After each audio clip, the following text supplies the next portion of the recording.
Declan. Declan will do, yeah. Declan. Yeah. Nice to meet you. Thank you. You came up to us yesterday at the celebration dinner, and that was a great dinner, by the way. It was fabulous. And yeah. you gave me an insight about how to approach with that kind of idea. And you have something to share, and you obviously feel it's valuable, so you obviously come up to me, and there's no overthinking in the fact that you want to share, and you asked us to do a video or audio video to help get the message out. So first of all, I just want to say thank you for that, because sorry for interrupting your dinner, because I was don't be. Yeah. Good dinner though. I was going to have a cold dinner. Yeah. But anyway, I knew I wasn't going to keep you long. It was going to be yes or no, and then I was out of there. Yeah, great. Yeah, so I appreciate that, because it was just very natural and flowing, and because I personally have a few times thought that I have something to share, but didn't necessarily have let myself just ask for it like you did. I'll tell you what the difference was. 3 nights ago I got this message from my wisdom, and it said, "You're God, for fuck's sake, don't play small." So I have this message, and normally I would be shy and I say, no, maybe he's busy, he's having his dinner, and I'd walk away. Last night there was no walking away. Yeah, difference. Very big difference. Very big difference, yeah. Alright, the stage is yours. Yeah, so last November I was at this training Jack Pransky again and it was deep listening practices, deep listening triads. There was an observer, coachee, and the second or third time we did it, I just happened to get the number 2, which was the coach. So we kept splitting up. I just happened to be the coach a few times, so I got some more practice than other people. And the third exercise, it turned into a very, very deep problem, which I wasn't expecting, because it was just go out and talk, and it started off, oh, I'm having a little problem, and it turned around into, I think I might have to step out of life. And I was, I don't know what I can, this is not my area. But we had been told not to say anything.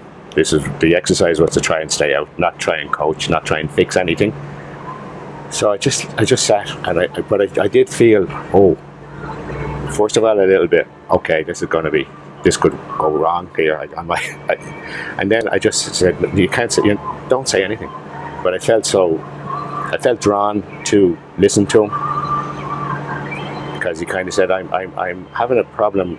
I'm in it. He's a lawyer, and he said, I see it's so adversarial, and it's hurting a lot of people, the system. So he says, I'm trying to change it, but he says the judges have been slapping me down, and I feel really I can't do it. I don't know what to do. So he says, I feel I either have to change, or just keep living the way it is, or step out of life.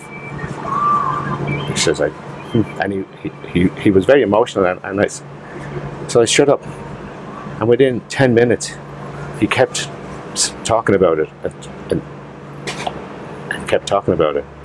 And I don't know whether I actually ever said anything, or whether I just nodded, but he just, all of a sudden he said, what am I saying? He says, I can be kind, I can be soft, I can care, but why would I think of having to step away from life? So that was November, and there was another few conversations that I had with other people who saw November last year, yeah. And a few more conversations which were nearly as powerful, but I saw the wisdom coming through, where their anger was coming from, why they were in the situation. And only as they talked and talked and talked, and then the silence kind of brought out more talking, because even though they kind of given you the problem and given you the situation, and then that was enough, they thought. But then when the silence came, they kind of said, well, yeah, and then. And then they went around and they heard themselves, and they talked, and they heard themselves more. And by the time the 20 minutes was up, most people had, what was that? So I've always seen the power of not coaching somebody, but letting them have their own answers, or keeping it away from this is what you need to do and this is the way it works and this is how it can help you. And how you can help is a natural thing, because we're all humans and we all want to help people. But that's what's getting in the way, even though it's innocent, so innocent, and it's what we have. Parents have, everybody has it. Yeah. We want to get in, we want to help. But all we're doing is blocking their wisdom. So we're not letting them see their own wisdom. So that's what really came home to me last November. And I was doing a project, creating the impossible, and you had to come up with something that you couldn't do by just hard work or ticking off.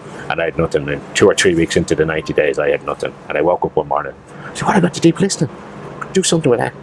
So the project was 500 volunteers who were going to donate an hour of their time free to listen to people, because this service is going to be a free service, so everybody can use it. 5,000 people listen to it, 5 different countries. Amazing. So that's impossible. However, I have the Facebook page up called, and the thing came to be Listening with Love, a safe place to talk. So that's the Facebook page, and we have 26 volunteers at the moment, and I've talked to 5 or 6 people through this so far. Wow. So it's not really fully polished, but it's out there, because I could spend another 6 months polishing it. And one of the things I had to be very careful about, which came to mind, is suicide. If somebody rings up and they're depressed and confused, and then the conversation leads into, well, I want to kill myself. So the universe sent me a few people to talk about that. A traumatologist from the States stayed at my house, which was a long story. I got invited to a suicide awareness course through the health service out of the blue. And I met a friend of mine, and I said, how are you doing now? How's it going? I'm actually working for a suicide hotline, and I'm on suicide watch now while I'm talking to you. I said, okay, I need to talk to you as well. Wow. So I set up some guidelines, okay? But then this week, during the coffee break, I had Listening with Love, and I sat beside Frederick and Deborah Simmons, and Frederick says, I love what you're doing. That's a great idea. And Deborah said, what are you doing? So I told her what was happening. And she said, well, I've worked on an abuse hotline. And she said, anytime I heard what the wisdom, it wasn't allowed, because the guidelines were you couldn't engage that much. You had to listen and whatever. Okay. So she said I had to stop helping people through that medium. Because the supervisor gave out to me twice. Okay. So, really? Yeah, she says, I just couldn't do it anymore because the guidelines weren't working for me. So I said, yeah, the suicide awareness trainer told me to ask the question straightforward, are you going to kill yourself? And the trainer made us ask the question. Because he said people are afraid of asking that question and it's uncomfortable. But he says it has to be asked. Yeah. So I have this in my guidelines, and it's not, oh, maybe you would be thinking of maybe harming yourself. No, the question is, well, and he had to get a yes before he moved on. And even after 20 people, they were still struggling, just because he stood in front of them. But I had just because he was standing in front of them waiting for the answer, waiting for the question. They knew if they didn't say those words, he wasn't going to move. But they couldn't say those words. But anyway, that's how difficult it is to talk about it for a lot of people. Right. So it's not a suicide hotline, but it could come up. But the conversation I had with Deborah, and she said, "Do you know what would happen if you asked me that question?" I would say no. No, I say yes. Because if I say no, you're going to finish with me. You're going to not give me. Because I'm lonely. I need some love. I need somebody to talk to. And if you ask me, am I thinking of killing myself? I'm going to say, yes, I am. And this is how I'm going to do it. And this is what I'm going to do. Because I want to keep talking to you. I don't want you to say, oh, she's okay now. Bye-bye. So I said, wow, that makes a whole difference. So guidelines are changing a little bit on that. So and I think it was just at the right time that I met, because it hasn't been launched yet, and we haven't got into that situation yet, which could have went wrong by asking the question. So we could have cut somebody off. So, and I've also to put some videos up to show people the right thing to do when they're deep listening. That it's simple, but you need to know what not to do. You need to know that the only thing you need to do is sit there with an open heart to some other human being and just create that space that wisdom can get into the conversation. Yeah. And when you create that space, you feel it, you know, and the person feels it, and they know that they're okay, they know they're safe, and there's no judgment, and they can say whatever they want. And that helps them just talk about whatever they need to talk about. That's amazing. That's so true. Yeah. So that's the power of it. And I think it's so simple, and you don't need months of training, you don't need to understand the 3 principles, you don't need to go near the 3 principles. The only thing you need to know is that people have wisdom. Yeah. And if you know that, you can help anybody. Yeah. And if you know you need to get out of the way to help them, then that's the different place you're going to come from. Right. So it's very simple. Very simple. So that's where I'm going. That's where I need to get that training, teaching out to help people. And it doesn't have to be for a business, or it doesn't have to be for anything. It can be just in your own community, in your own family, to meet anybody that wants to talk. People have. If you sit down in front of somebody and you know how powerful it is, and you've seen it happening, it's just so life-changing for people. That because most people have never been heard.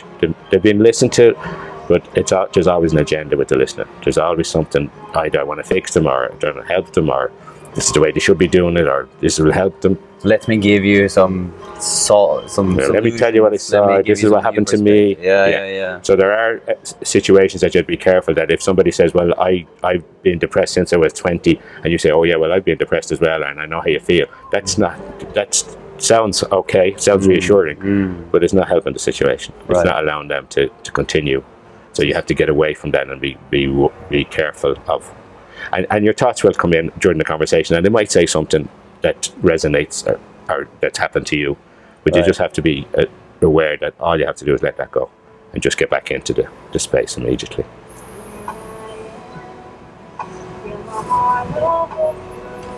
That's amazing. I know. It's just, when it hit me, I said, oh my God, why can't this be everywhere, you know? And it's worldwide, it's internet based, you can go to every place. Yeah.